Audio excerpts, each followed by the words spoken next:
Bismillahirrahmanirrahim. Assalamu alaikum. I hope you all are fine and staying safe and happy. I am your history teacher, Ms. Farheen, and I welcome you all to your history class. My dear students, as you know that we are on unit number 2, that is Spread of Islam in Europe and Asia. So pause the video and quickly open your History 7 books.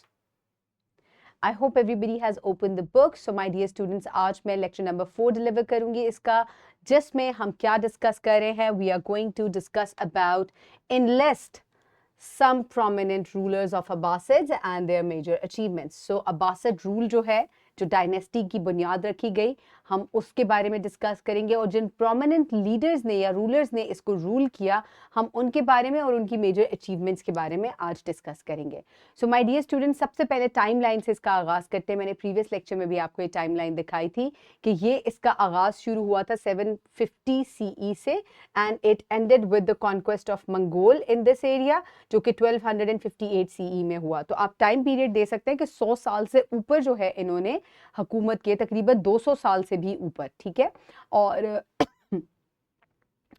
ये इतनी बड़े अरसे तक हुकूमत की और इसमें कुछ बहुत प्रोमिनेंट जो है वो रूलर्स गुजरे हैं जिनके बारे में हम डिस्कस करेंगे. इस डायनेस्टी का इंट्रोडक्शन जब मैंने आपको दिया था तो मैंने आपको बताया था कि अब्बासिड्स जो हैं ये किसकी आल हैं. ये हज़रत मोहम्मद सल्लल्लाहु अलैहि वसल्लम के एक अंकल थे, उनकी आल में से ये डायनेस्टी जो है ये चलती आ रही है. शुरू में छोटे छोटे कबीलों में थी और उसके बाद दे गैदर्ड, और इनको जब अच्छी फेवर लोगों से मिली तो इन्होंने उमय्यद डायनेस्टी जो है उसको डिफीट किया और टेक ओवर कर लिया उन इलाकों को. सो अबू अल अब्बास जो है ये जब उमय्यद डायनेस्टी की बुनियाद रखी गई इलाके में, यानी कि जो जितना भी अफ्रीका का नॉर्थ अफ्रीका था, इसके अलावा सेंट्रल एशिया और अरब कंट्रीज थे, वहाँ पे इसकी बुनियाद रखी. तो अबू अल अब्बास जो है ये पहले खलीफा जो है बने अब्बासिड डायनेस्टी के, and he ruled from 750 to 755 CE. इन्होंने 4 साल के अरसे तक हुकूमत की, लेकिन स्टिल इनके क्योंकि स्टार्ट था बिल्कुल, तो इनको काफ़ी ज़्यादा अपराइजिंग का सामना करना पड़ा, जैसे कि दमिश्क में, दमिश्कस जिसको कहते हैं, मौसूल में और कसरिन में. और ये जो है इन्होंने बड़े बखूबी अंदाज में इसको जो है इन्होंने इनसे जो है अपनी लड़ाई लड़ी और इन अपराइजिंग्स को सप्रेस किया. Further Abu al Abbas suppress the rebellions and also continue to conquer new territories including Khotan, Chach and Fergana and कुश. तो ये इलाके किधर हैं मैं अभी आपको दिखाऊंगी कि दमिश्कस आपको सबको पता है ये आज भी सीरिया के मकाम में है. मौसूल जो है ये भी सीरिया में है. कसरन का इलाका जो है ये भी सीरिया में मौजूद है. इसके अलावा हतान, चच और फरगाना कहाँ है और कुश किधर है, ये तमाम इलाके मैं आपको अभी दिखाती हूँ. So my dear students, next page पे मैं आपको जब मैं स्लाइड पे लेके जाऊंगी तो यहाँ पे वर्ल्ड मैप मौजूद है. तो यहाँ से हम इसको देखेंगे तो ये पूरा मैप आपको नजर आ रहा है. जल्दी से हम सबसे पहले कहाँ चलते हैं, let's quickly move towards Syria. तो मैंने सीरिया को फाइंड आउट कर लिया है, ये सीरिया का इलाका है और यहीं पर ये 3 इलाके जो हैं वो आपको मिलेंगे. मैं आपको जूम इन करके दिखाती हूँ इसको. ये देखें, ये सीरिया का इलाका है और यहीं आपको कसरेन, हुतान और दमिश्क मिलेंगे. दमिश्क पहले आप जानते हैं कि उमय्यद डायनेस्टी में ये इनका कैपिटल हुआ करता था और बिल्कुल एक जैसे आप कह सकते हैं कि ये एक ऐसा पॉइंट था जो इनका कमर्शियल हब था, इनका इकोनॉमिकल हब था. तो ये वो इलाके हैं जहां पर इनको जो भी किसी अपराइजिंग का सामना करना पड़ा इन्होंने उसको सप्रेस किया, क्योंकि यहाँ पे बहुत ज्यादा उमय्यद्स जो हैं वो मौजूद थे. इसके बाद फर्दर इन्होंने क्या किया, इसके बाद इन्होंने कौन कौन से और इलाके हैं जिनमें आ जाते हैं कुश का इलाका. अब कुश किधर है, कुश मैं आपको दिखाती हूँ. ये जो मॉडर्न डे या today the Sudan in Africa का जो इलाका है ये जो है ये कुश का इलाका होता था. मैं अगेन आपको इसे जूम करके दिखाती हूँ. तो ये देखें, ये बिल्कुल इजिप्ट के नीचे जो है ये सूडान का इलाका आ जाता है. अब नेक्स्ट हम अगर देखें तो फरगाना कहाँ पर है.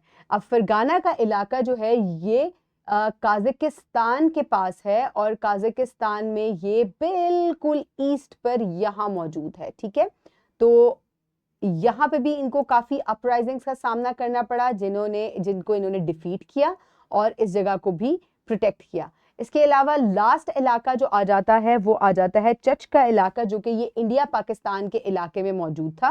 ये मैं आपको दिखाती हूँ कि ये जो ये सदर्न एरियाज हैं ये इस एरिया में मौजूद था जहाँ पे आपका बलूचिस्तान भी आ जाता है.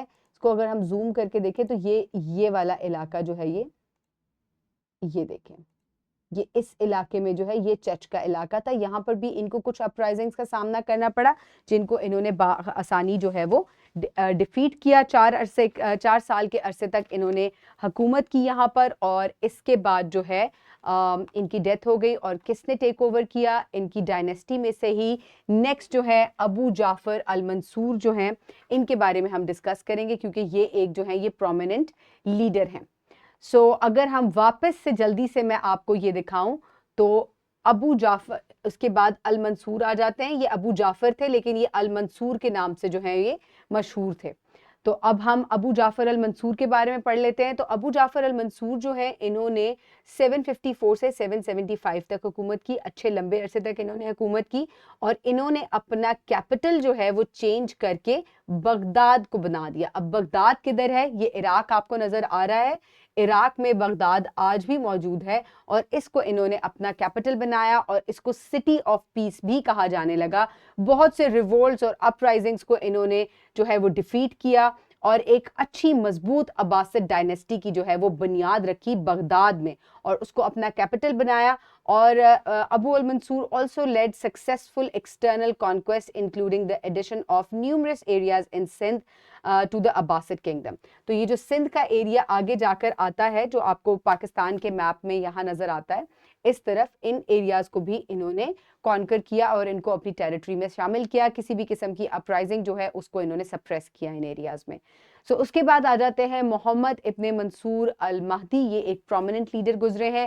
انہوں نے کہ سب سے پہلے یہ جو پکچر ہے اس کو میں ایکسپلین کروں گی. یہ پکچر میں نے یہاں اس لیے لگائی ہے کہ انہوں نے ایک ویل اسٹیبلشڈ اور کنیکٹڈ جو پوسٹل سسٹم ہے وہ انٹروڈیوس کروایا تھا, اور ان کا انفراسٹرکچر اور ٹرانسپورٹیشن کے اوپر بھی بہت زیادہ فوکس رہا. اور اس کے علاوہ انہوں نے ان کے رول کا ٹائم کب سے تھا؟ 775 سے لے کے 758 CE تک. And his reign continued the peaceful policies his predecessors, and Baghdad thrived as a cosmopolitan city attracting people from various regions. انہوں نے بغداد کو جو ہے ان کا, اب میں نے جہاں تک پوری ڈائنیسٹی جو عباسد ڈائنیسٹی ہے انہوں نے بہت زیادہ ایریاز جو ہیں ان کو کانکویسٹ کرنے کی بجائے ان کے پاس جو ریجنز تھے انہوں نے وہاں پیس مینٹین کرنے کی کوشش کی, اور بہت سی جنگیں جو ہیں وہ ان کے دور میں نہیں ہوئی. بہت کم جنگیں ہوئیں, اور زیادہ جو ان کو اپرائزنگ فیس کرنی پڑی وہ انٹرنل افیئرز میں ہی تھی. اور اب یہ جو محمد ابن منصور المہدی تھے ان کا کیا کرنا تھا کہ انہوں نے ایک تو بغداد کو مزید پیسفل سٹی بنایا, اور اس کو مزید سکسیسفل بنانے کے لیے انہوں نے اچھا انفراسٹرکچر, کنیکٹیوٹی, روڈز وغیرہ کے اوپر توجہ دی, اور ایک اچھا ویل ڈیولپڈ جو پوسٹل سسٹم ہے وہ اس کی بنیاد بھی انہوں نے رکھی. اس کے بعد آ جاتے ہیں ہارون الرشید, جن کا جو کہ بہت ہی فیمس عباسد ڈائنیسٹی میں ایک رولر گزرے ہیں, اور ان کی لیڈرشپ شروع ہوتی ہے 786 سے 809 تک ختم ہوئی. کافی لمبا عرصہ انہوں نے بھی لیڈ کیا, اور ان کی لیڈرشپ میں بغداد جو ہے وہ سینٹر آف نالج بن گیا. انہوں نے ایجوکیشنل ریفارمز بہت زیادہ متعارف کروائے, and he established the house of wisdom بیت الحکمہ which attracted scholars from various cultures. انہوں نے ایک ایسا وزڈم ہاؤس بنایا, ایک ایسا ادارہ بنایا جہاں پر پوری دنیا سے مختلف کلچر سے اور سوسائٹی سے اسکالرز آتے تھے, جس کی وجہ سے یہ جو ایریا بغداد کا ایریا ہے یہ نالج ہاؤس بن گیا. His reign marked the beginning of the Islamic golden age with advancements in art, science and philosophy. جہاں پہ بھی آرٹ, سائنس اور فلسفی میں ترقی ہوتی ہے وہ جگہ خود بخود ترقی یافتہ ہو جاتی ہے, اور انہوں نے پڑھائی لکھائی اور نالج کے اوپر بہت زیادہ کام کیا, اور یہیں سے گولڈن اسلامک ایج جو ہے اس کی بنیاد رکھی گئی ہارون الرشید کے دور سے. اس کے بعد آ جاتے ہیں ممنون الرشید جو کہ ان کے بعد آئے, ان کے بیٹے تھے, اور ممنون الرشید ruled from 813 to 833 CE, and his reign was a significant period from the intellectual and scientific progress. انہوں نے بھی further philosophical, arts اور science کی progress کے اندر بہت زیادہ کام کیا, and he turned the house of wisdom into a public academy. یعنی کہ اب انہوں نے اس house of wisdom کو, جہاں پہ صرف scholars آ سکتے تھے, انہوں نے اس کو ایک public academy بنا دیا, दिया and supported scholars like Al-Khwarizmi. So इन्होंने क्या किया कि जो लोग पढ़ना चाहते थे उनको वहां बुलाया और वहां पे नए नए स्कॉलर्स बनाए, जिनकी एक मिसाल हमें अल-ख्वारिज़मी की मिलती है, जिनकी मैथमेटिक्स के अंदर जो है बहुत सारी जो हैं वो अचीवमेंट्स हैं. आप देख सकते हैं कि ये जो अराबिक न्यूमरल्स और रोमन न्यूमरल्स हैं, ये इन्होंने ही इजाद किए थे. So ground breaking contribution to mathematics al Khwarizmi की थी. And Mamun's reign also saw progress in astronomy, medicine and the revival of Persian language and literature. So इन्होंने पुरानी लैंग्वेजेस को और लिटरेचर्स को प्रिजर्व किया. इसके अलावा मेडिसिन के अंदर बहुत तरक्की हुई और एस्ट्रोनॉमी यानी कि जो स्पेस का इल्म है उसके ऊपर भी इन्होंने बहुत ज़्यादा जो है वो फोकस किया और उसमें काफ़ी सारी एडवांसमेंट जो है वो इनके दौर में हुई. तो आप देख सकते हैं कि मुसलमानों ने एक गोल्डन एज गुजारी है जिसमें मेजर जो अचीवमेंट्स हैं साइंस के अंदर तरक्की, फिलॉसफी के अंदर और लिटरेचर के अंदर जो तरक्की है वो इनके दौर में हुई थी.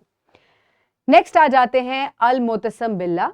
और अल-मुअतसिम बिल्ला जो है he ruled from 833 to 842 CE and his reign was marked by the military campaigns and the establishment of the Mamluks, Turkish slave soldiers. He led successful military expeditions against the Byzantine Empire and established the new capital city of Samarra, which became a thriving center of culture. So इन्होंने बहुत सारी military campaigns की और Byzantine के ख़िलाफ़ जो है इन्होंने एक सक्सेसफुल कैंपेन की, उनको हराया. और इसके अलावा जो है जो स्लेव सोल्जर्स हैं उसकी इस्टेब्लिशमेंट भी उनकी जो वो भी उसकी बुनियाद भी इन्होंने रखी. इन्होंने समारा को अपना कैपिटल बनाया. ये भी इराक़ में वाक़या है. बगदाद से अगर आप नॉर्थ की तरफ जाएं तो यहाँ समारा मौजूद है और ये एक थ्राइविंग सेंटर ऑफ कल्चर बना जहाँ पे मज़ीद नॉलेज और कल्चरल जो प्रोग्रेस है वो बहुत ज़्यादा हुई. सो माय डियर स्टूडेंट्स, ये वो कुछ प्रोमिनेंट लीडर्स थे जो कि अब्बासिड डायनेस्टी में गुजरे हैं, जिनके बारे में आज हमने डिस्कस किया. और आपने देखा कि अब्बासिड डायनेस्टी जिसने बहुत लंबे अरसे तक हुकूमत की, उस दौरान जो है बहुत सी अचीवमेंट्स और बहुत सी प्रोग्रेस जो है वो हुई. For practice you can download this worksheet from the description box below this video और you can get it in print from bio teacher. Pause the video and quickly finish the worksheet. I hope everybody has finished the worksheet. For your homework, you will complete skill 2.4 and question number from exercise 3, you will complete question number 2. This is a long question. So my dear students, this will be your homework, and in today's lesson, we have discussed about the Abbasid dynasty and the prominent leaders which have passed in it, and also their prominent achievements. So my dear students, I hope you have enjoyed today's lecture. Keep everybody around you safe. Have a good day. Thank you so much and Allah Hafiz.